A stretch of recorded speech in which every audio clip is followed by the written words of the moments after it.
amigos de Tu Perfil, bienvenidos una vez más al programa. El día de hoy me encuentro con Andrés Cotrina. Él es artista plástico, ilustrador y animador 2D y nos va a contar un poco del trabajo que realiza. Hola Andrés, bienvenido al programa. ¿Cómo estás? ¿Qué tal? ¿Cómo estás? ¿Con calor? Un poco. Sí. Está en Escurel con nosotros. Sí. Bueno, cuando vino la profesora Estela Gamero, ya nos había mostrado algunas de tus ilustraciones que tú eres autor, sobre todo el de los cuentos de la Huicha. Por favor, cuéntanos un poco cómo empiezas tú en el mundo de la ilustración. Bueno, para empezar, soy artista plástico, egresado de la Escuela de Bellas Artes de Tacna. De la ESFA. De la ESFA, claro. Y da la casualidad de que yo estuve siguiendo un curso de bachillerato en Lima, en San Marcos. Entonces, de ahí, por casualidades del destino, en Lima llegué a un estudio de animación que recién se estaba abriendo el año 2009, será. Y empecé con esto del arte digital. Y después de la animación, recién pasé a la ilustración y la conocí a la doctora Estela justo en una feria en la cual estábamos presentando algunos trabajos. Yo presenté algunos dibujitos, algunas cosas, algunas animaciones y me contactó ella como para hacer unos libros así autoproducidos, claro, normal. Pero le propuse la idea de hacer algo así como una colección, ¿no? Como un trabajo tú eres el de la propuesta, tú eres el culpable.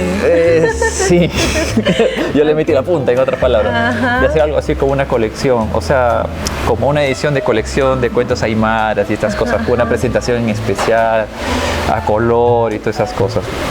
Como que sacándole el jugo a las posibilidades del arte digital, ¿no? Claro, claro. Y para mí fue como aventurarme, porque yo la verdad ni siquiera en esa época agarraba Photoshop. O sea, yo agarraba programas de animación, pero no agarraba Photoshop. Entonces fue como decirle, sí, yo sé hacer ilustraciones, puedo hacerlas. O sea, porque uno tiene, digamos, la base artística de mi background en Bellas Artes. Entonces, decía, ya, chévere. Pero no contaba con que hacer ilustración era más complicado de lo que uno pensaba. Y una de las cosas más complicadas, por ejemplo, de hacer ilustración, sobre todo para cuentos, es que todos los personajes que tú hagas, que diseñes en todas las páginas y en todas las ilustraciones tienen que parecerse y tiene que ser el mismo. Y lógicamente uno tiene que poner al personaje en distintas situaciones, distintos ángulos, y en todos los ángulos tiene que parecerse al personaje. Claro, con mi experiencia en animación podía hacerlo, pero hacerlo en un libro era más complicado. O sea, a veces se dice, no, que hago una ilustración única y me sale chévere y todo bien, pero cuando haces para un libro es muy distinto. Claro. Porque tienes que ir explorando distintas posibilidades. Y además porque es una historia, ¿no? Toda una historia y el personaje está en distintas acciones, ¿no? A mí siempre me ha gustado contar historias visualmente. Por ejemplo, cuando yo pintaba murales, cuando hice uno de los murales que yo más recuerdo con cariño es un mural que hice en el Mercadores del Cenepa. Recuerdo que esa vez fue una pelea hasta con los comerciantes, porque ellos querían que uno pintara frutitas, que la vaquita, que el pollito y esas cosas, ¿no? Te imaginas. Pero yo dije, pues pucha, Mercadores del Cenepa, en un distrito llamado Gregorio Albarracín. Claro, yo sí me acuerdo de eso, que ahora, bueno, ahorita ya no queda nada del... No, pues es uno de los tantos murales que no sobrevivieron. Entonces yo dije, no, voy a proponer otra cosa, no, acá pollitos, que vaquitas, que la lechecita, que el quesito, no. Vamos a hacer otra cosa. Vamos a darle un valor agregado al mercado y todas esas cosas, y que todo se vea como un conjunto y que se cuente una historia a través de las imágenes. Y fue muy bonito realmente hacer eso. Claro, fue sacrificado, como muchas de las cosas que van relacionadas con el arte. Fue muy sacrificado, fue trabajo bajo el sol, fue matador. Fueron mis primeros años también haciendo murales en esa época. Claro. Y fue chévere. O sea, ir de esa narrativa en muros, que es algo muy grande, monumentales, ¿no? En los cuales tú no sientes que te están envolviendo, que el mismo dibujo te abraza, a ir a este formato en el cual uno está trabajando frente a una pantalla y estar así, ¿no? O sea, en un estudio tú solo, meditando, a veces enfrentándote contra ti mismo y contra tus propias frustraciones muchas veces. es, digamos, un cambio de vida, pero tiene mucha relación con lo mío. Yo recuerdo que en esa época cuando hacía murales y también cuando le dije a mis amigos que pintaban, que hacían sus cuadros y todo, ¿sabes qué? Voy a hacer animación. Y ellos me decían, pero si estás haciendo murales, eres pintor, ¿por qué? Hasta mi mamá me decía, oye, si estás pintando bonito, ¿por qué vas a estar haciendo dibujos animados, monitos y esas cosas? Y yo le decía pues que era esta necesidad de expandirme. Y de probar otras cosas también. De probar otras cosas, pues porque... Y empezar a narrar cosas también a través de mis dibujos. Claro. Y es bonito, o sea... es esa constante búsqueda del artista por, digamos, romper sus propias barreras, ¿no? Claro, y a veces salir de repente de una zona de confort, ¿no? Entre comillas, en donde tú te estableces, de repente la misma gente te establece, ¿no? Sí, yo la verdad no sé si es que habría sido una zona de confort el hacer murales, la verdad no lo sé, porque... es bonito, hasta yo a veces digo, pucha, quisiera pintar un mural, pero después digo, no, la animación está chévere y me gusta. Tengo que seguir con la animación, pues, porque siento que todavía me falta algo para completar, para sentirme feliz con eso. Entonces, yo no siento que sea, digamos, al menos en mi caso, digamos, no es que busco la zona de confort o enfrentarme a la zona de confort, sino que es que siento que son como mis fantasías de niño, cuando yo veía dibujos animados y decía, oh, yo quiero hacer eso, ¿cómo lo harán? Y cuando me llega la oportunidad de aprenderlo, digo, ya, tengo que aprenderlo. No puedo irme a dormir tranquilo si es que dejo esta oportunidad de aprender a hacer eso. ¿Eres muy obsesionada con las cosas que te gustan? Sí, mi hermano me decía que era muy obsesivo. Ah, qué chévere. Qué chévere, sí. Retomando un poco al tema de los cuentos de la Huicha, o sea, cuando la profesora Estela tiene el primer contacto y bueno, ¿no? las conversaciones para poder sacar los libros que ella tenía en mente y que tú puedas hacer las ilustraciones, al final, o sea, ¿se imaginaron que al final iba a concluir en todo ese trabajo que tienen ahora? ¿O fue un proceso? Bueno, la verdad que alucinábamos aún más. Ah, mira. Ok. O sea, hay cosas que todavía están pendientes. O sea, por ejemplo, lo de la animación está pendiente. Es como una espina en el zapato. Ni siquiera es una piedra, es una espina. Así que... Ok. Entonces es algo que yo quiero sacar adelante. Lógicamente es bastante trabajo, pero bueno. Pero igual, o sea, todos estos libros de los cuentos de la Huicha han sido también bastante trabajo. Y la verdad yo veo, o sea, hace, digamos, unos 3, 4 años tal vez hacer la animación de los cuentos de la Huicha hubiese resultado para mí una idea un tanto prematura. Claro, sentía que tenía la capacidad, pero sentía que todavía me faltaba algo más. Estos últimos años como que he estado mejorando con lo de la animación, con estas cosas. Más que habilidad, la organización en la ejecución, en la producción del trabajo, ¿no? Eso para mí en los últimos años ha sido el aporte más importante para mi obra, para mi trabajo.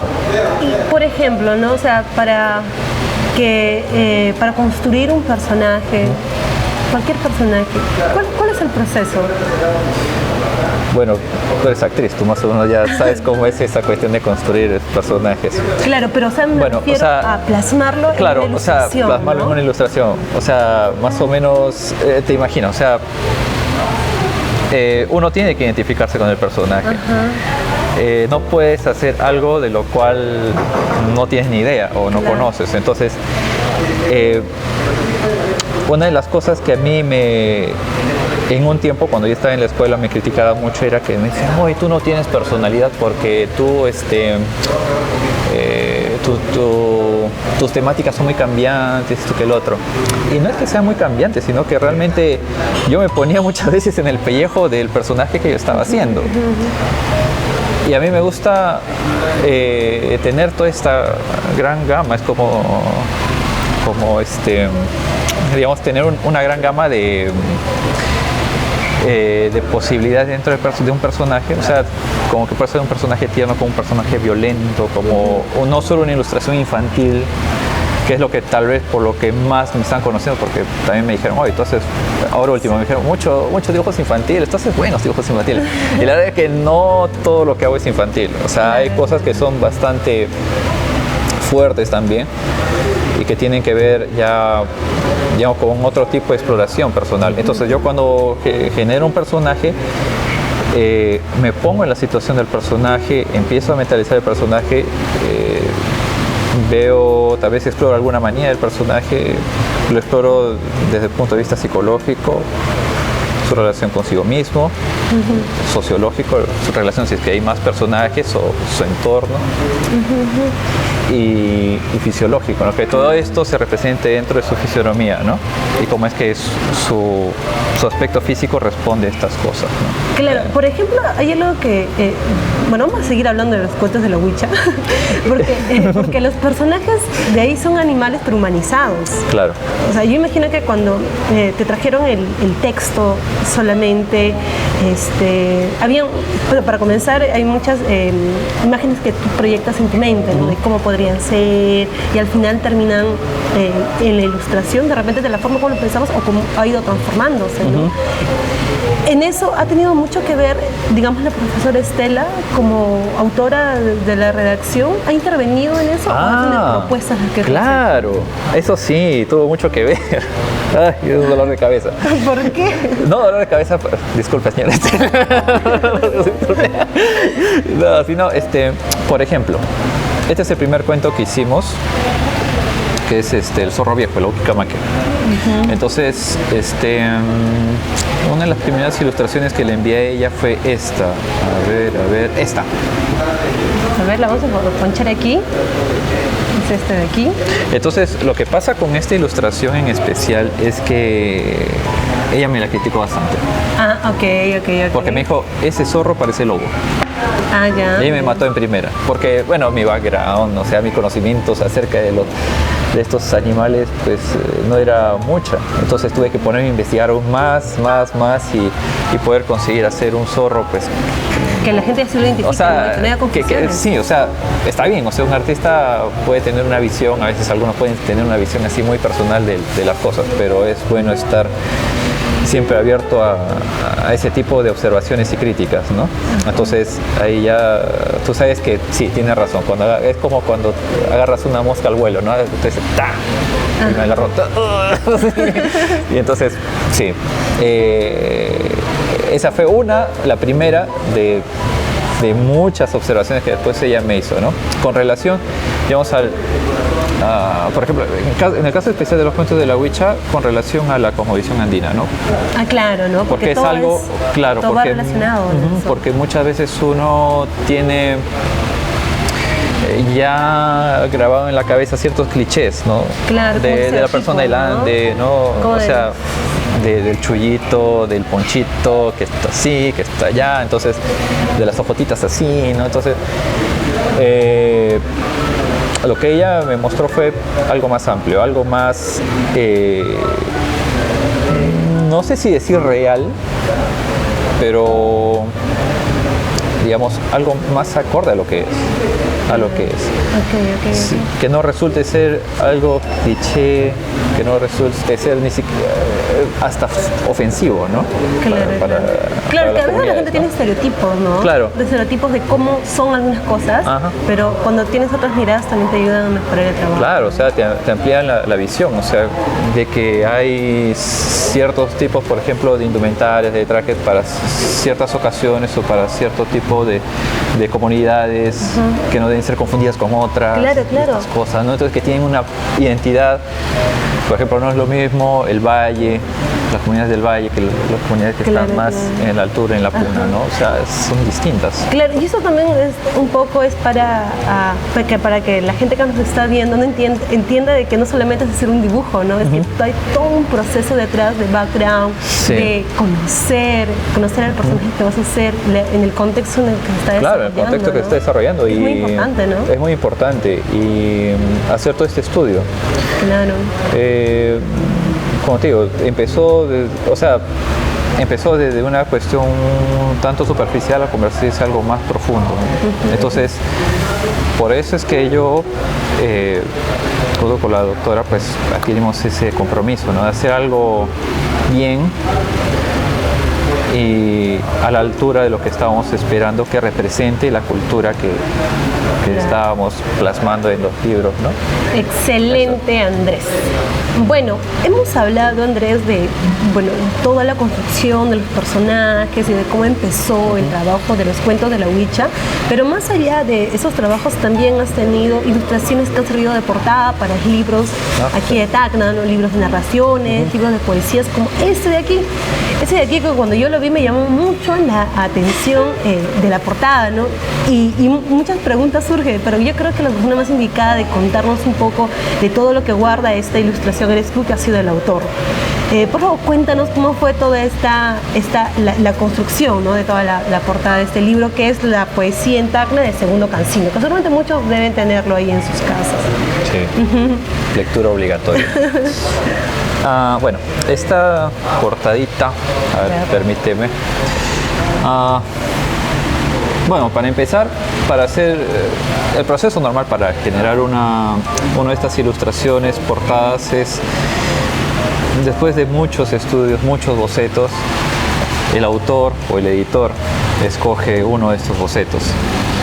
Y normalmente estos bocetos me los mandan a mí, me dicen, ya queremos este boceto. Y yo empiezo a agarrar el boceto y lo empiezo a despabilar, me empiezo a darle vueltas y darle aún más, o sea, enfatizar el sentido que quise darle al comienzo, al momento de darles el primer boceto. Entonces, este boceto fue elegido y simplemente era un atardecer con la montaña de fondo y la Vilca, ¿no? Ahí está. Pero realmente yo tenía en mente, más que en mente, la sensación de nostalgia. Porque para mí la poesía siempre me genera esa sensación nostálgica de algo que se está perdiendo mientras lo lees, no sé, una cuestión así. Y eso relacionarlo con Tacna, la sociedad, cómo es que estamos y todo ello. Entonces, como te comentaba hace rato, yo quería representar la resistencia a la muerte en este libro. Bueno, en el libro no, en la portada. En la portada. Entonces, del libro. En la portada se ven muchos elementos de muerte, de vida y del paso del tiempo. Ya sea la casona enterrada aquí, que solo se ve el techo mojinete, por el cual es lo único que podemos reconocer que es una casa de mojinete. Las mismas aves, que me hizo recordar una vez en el colegio, recuerdo que una vez vimos en una de estas enredaderas un pequeño nido donde habían unas pequeñas aves que eran pichones, que se habían momificado así con la boca abierta, esperando, me imagino, a la madre, ¿no? Entonces, esa visión media tétrica, como que también quería representarla aquí, o sea, esa visión tétrica, digamos, no sé, de esperar el alimento por parte de esas pequeñas aves.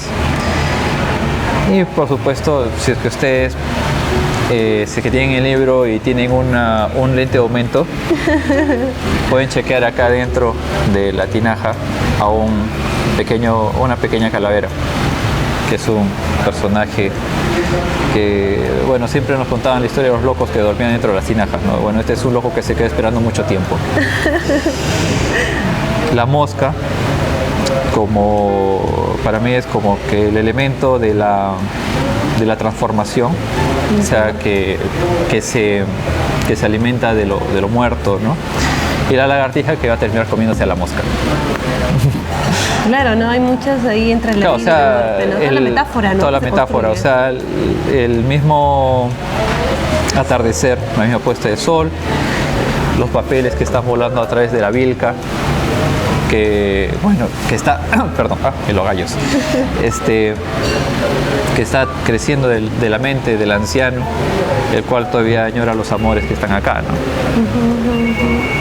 En fin, y el cerro típico tacneño, polvoriento y todo el asunto, ¿no? Entonces, esta portada para mí fue muy especial porque me dieron bastante libertad para realizarla, aunque bueno, normalmente tengo libertad creativa, pero en este caso me dijeron ya haz esto. Es un privilegio, ¿no? Para el artista tener eso. Sí, o sea, es chévere. Bueno, tengo una suerte con esas cosas porque siempre me han dejado hacer lo que yo he propuesto. Porque me parece que no tienen otra propuesta, pero bueno. Pequeño detalle. No, sí, o sea, cuando pinta murales y hasta este punto, o sea, muchas veces he tenido la suerte que me han dejado cierta libertad creativa. Para la segunda parte, bueno, para la que era de narrativas, ya hice otro motivo que ya tenía que ver más con la vida, con la herencia y esas cosas, ¿no? Los sueños y todo ese asunto. La poesía a mí, como te digo, siempre me produce eso, o sea, esa sensación como que, no sé, como que estoy leyendo algo así que... ya, bueno. Genial, ¿no? Y cabe resaltar de que esta recopilación, esta segunda canción de las poesías de Tacna, y más o menos en la portada, yo imagino que tenía que reflejar un poco la síntesis de eso, ¿no? Y bueno, y tenemos toda esa construcción, que qué mejor que Andrés lo explique, que es el autor de esta portada. Bien, bueno, ese es el mundo más o menos de la ilustración, pero también hay otro rubro que es muy importante, que cuando me puse a revisar ahí en YouTube para ver nuevamente, retomando el cuento de la Saubicha, vi que son las animaciones 2D. Sí, uy. ¿Cómo fue el tema de las animaciones 2D y cómo encuentras, no sé, todo ese rubro de las animaciones? Yo me creo que es un poco complicado, ¿o no? Es bastante complicado. No, sí, me lo imagino. Pero como todo hijo de los 80, yo nací el año 84, así que he crecido con la televisión, ¿no? Entonces, una de las fantasías más tremendas que uno tenía en esa época era hacer dibujos animados, al menos yo, ¿no? O sea, veía dibujos animados todo el día, bueno, no todo el día, mis viejos sí eran bien estrictos con eso, ¿no? Pero sí, o sea, sí veía dibujos animados, tenía preferencias por un estilo. Y... ¿Cuál era tu dibujo animado preferido? Wow, hay muchos, ¿eh? Uno, que quieres mencionarlo. Sí. Que son por épocas, o sea, podría decirte, pucha, menciona. Por ejemplo, Caballero del Zodíaco era una época me encantaba. ¿Qué es lo que más te gustaba como a ver, no sé, esa mirada de artista, de la construcción de todo de los Caballeros del Zodíaco? Porque, por ejemplo, tenía un amigo que era artista y a él le gustaban mucho los detalles de los trazos, ¿no? A él le gustaba. Por ejemplo, que me gustaba, de esa serie en especial, además de los trazos, los dibujos, movimientos y las poses, todo el asunto, eran las armaduras. Ya. Okay. Estaban realizadas, o sea, los brillos, los reflejos, el trabajo con los negros, o sea, los reflejos negros, los brillos, todo eso, a mí me volaban el cerebro, a mí me volaban la mente. O sea, los dibujantes japoneses ahí decían, no, estos tipos ya se pasaron. Entonces, eso, por ejemplo, en su época, también veía, con mis hermanos veía los Thundercats, o sea, lo que da en esa época, pucha, yo ya los tenía en la cabeza así grabados, ¿no? Cuestión de cartoons americanos, por eso, por ejemplo, a mí me gustaba mucho de la época de la Warner Bros. Cuando estuvo haciendo sus animaciones con Steven Spielberg, esto de Animaniacs, también, o Batman también de la época, ¿no? O sea, todas esas cosas, todas esas series yo me las soplaba en ese tiempo, o sea, las veía todas. Entonces, todas esas cosas me alimentaron. Además de, claro, otras cosas que yo veía en esa época, ¿no? También pasaban cortos animados en algunos lugares. ¿Y actualmente, ¿no? ¿Ves? Sí, obligatoriamente tengo que estar viendo. No obligatoriamente, sino hay cosas que me llaman bastante la atención. O sea, como por ejemplo, a ver. Por ejemplo, lo último que he visto es la película esta que está en Netflix, Klaus. Me parece una película muy buena. Ya, ¿y qué es lo que más te gusta, por ejemplo? O sea, el retorno a la animación 2D. O sea, el retorno a la animación 2D que ha vuelto a lo grande, ¿no? O sea, es muy buena película. O sea, desde el guión hasta diseño de personajes, el tratamiento del color, las texturas, todo un trabajo muy genial, muy genial. Una pregunta, a ver, si ahorita te dieran la oportunidad de que trabajes en, no sé, en la animación de algún dibujo animado o película, ¿cuál escogerías? Animación, película, no sé, pero los cuentos de la Huicha. Oh, ya, ok, vale. No, sí, es que, vean, algo que he tenido siempre en mente era siempre tener esto de hacer mis proyectos o tener cierta independencia, como te dije en un momento. Entonces, yo lo que siempre quiero es realizar mis proyectos. O sea, muchas veces me dicen, oye, ¿por qué no te vas a trabajar? Claro, ya trabajé un tiempo para algunas empresas, mandaba trabajos, digamos, era parte de una cadena de producción, la cual llegaba un eslaboncito a Cataina, en la cual yo trabajaba, hacía mis dibujos y los enviaba a la empresa. Y ya hubo un tiempo en el que trabajé en eso, un tiempo corto, pero ya, ¿no? Y como que siento que ya pasó esa etapa. Que ya pasó en cierto modo esa etapa, porque digamos, claro, o sea, la chamba es buena, ganar plata es bueno, pero uno quiere explorar más de sí mismo, porque uno solo tiene esta vida para hacerlo, así que si me dices en qué quisiera trabajar, quisiera terminar los cuentos de la Huicha, hacer más proyectos, no necesariamente de cuestiones infantiles, sino otro tipo de temática, otro tipo de contenidos y bien, o si no, apoyar también iniciativas de ese tipo, ¿no? Por ejemplo, ahora he estado apoyando algunos proyectos que, por ejemplo, que han sido ganadores de concurso de financiamiento de la DAFO. Entonces también he estado involucrado en unos cuantos proyectos, ¿no? Entonces, y son proyectos en los cuales, claro, a mí me dan también cierta holgura y libertad de proponer, hacer diseño de personajes, estas cositas y otras, ¿no? Entonces, como que me siento más a gusto en ese ambiente que estar dentro de esta industria, así, estar como maquinita y cumpliendo por el día, ¿no? Entonces, me siento más, digo, que me realizo más ahí, me siento más contento. Ya para acabar esta primera parte de la entrevista, ¿cómo se ve a Andrés Cotrina o qué tipo de trabajo se ve haciendo de aquí a 10 años? ¿O con qué proyectos? No sé, vuela. Bueno, vuelo. Vuela, ¿cómo te gustaría? Bueno, es algo que yo realmente he pensado a veces y la verdad las posibilidades son tantas.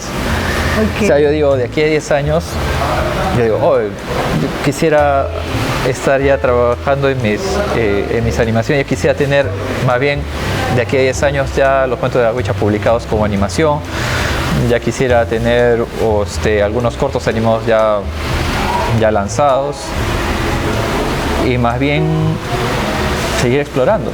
O sea, quisiera que dentro de 10 años tener aún este hambre que tengo en este momento.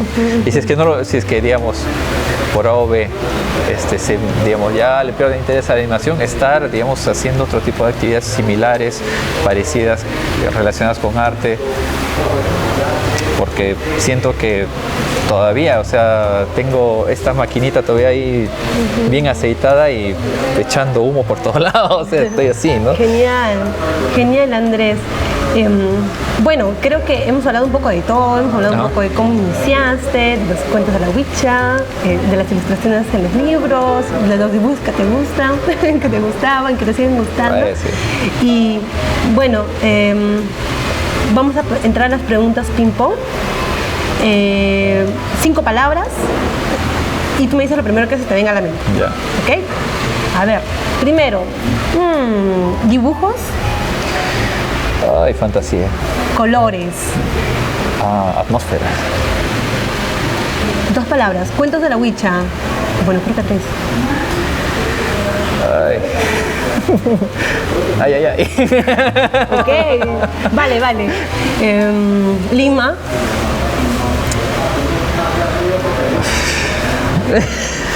No soy bueno para las palabras. Porque suspiras. No. También valen los suspiros. Vamos con la última. Animaciones. Trabajo. Ok. Bien, Andrés, casi no pasas la prueba, pero pasaste. Bueno, te agradecemos mucho el tiempo que te has dado por estar frente a nuestras cámaras y por contarnos todo este mundo mágico que son las ilustraciones, las animaciones y todo ello.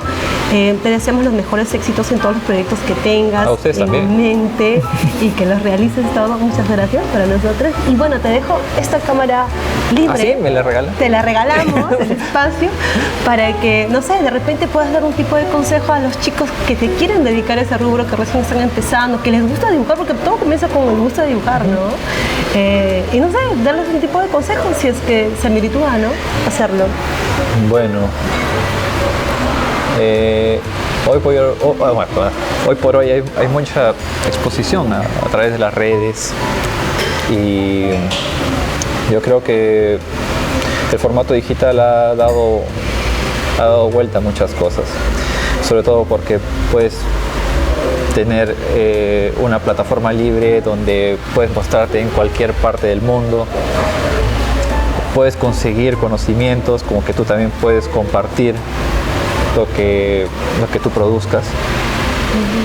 Y hoy por hoy he visto muchos jóvenes interesados en esto. Si bien es cierto, yo soy artista plástico, he crecido con la idea de que un artista tiene un producto físico, una pintura, un cuadro, y el cual tiene que ofrecer, vender o tal.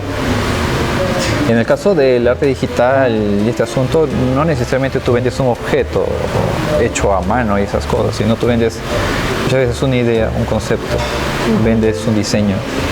Entonces,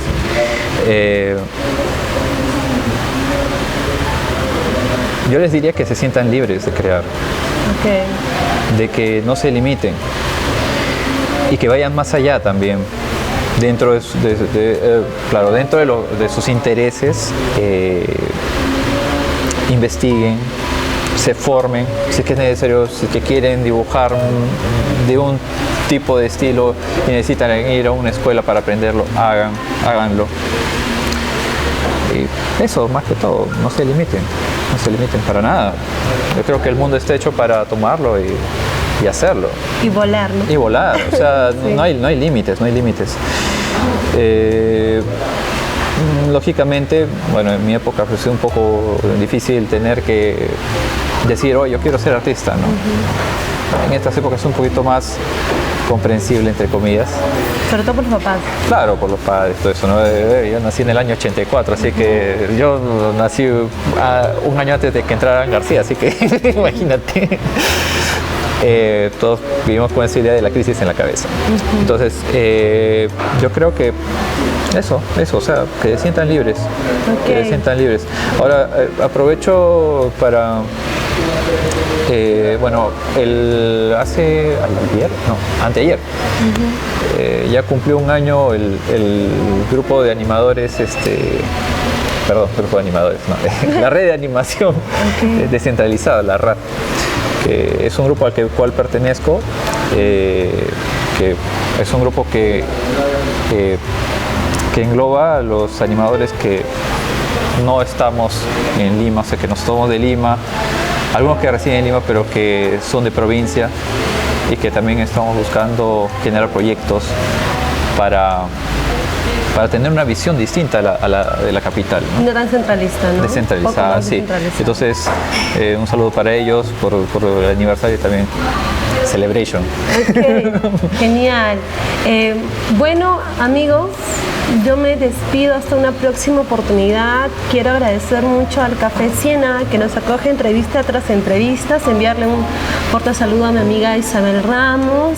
Y bueno, yo me despido hasta una próxima oportunidad aquí con mi amigo Andrés Cotrina y con todas las ilustraciones que están por aquí. Y nos vemos aquí. Chao. Cuídense. Acá. Chao. A compartir, a compartir.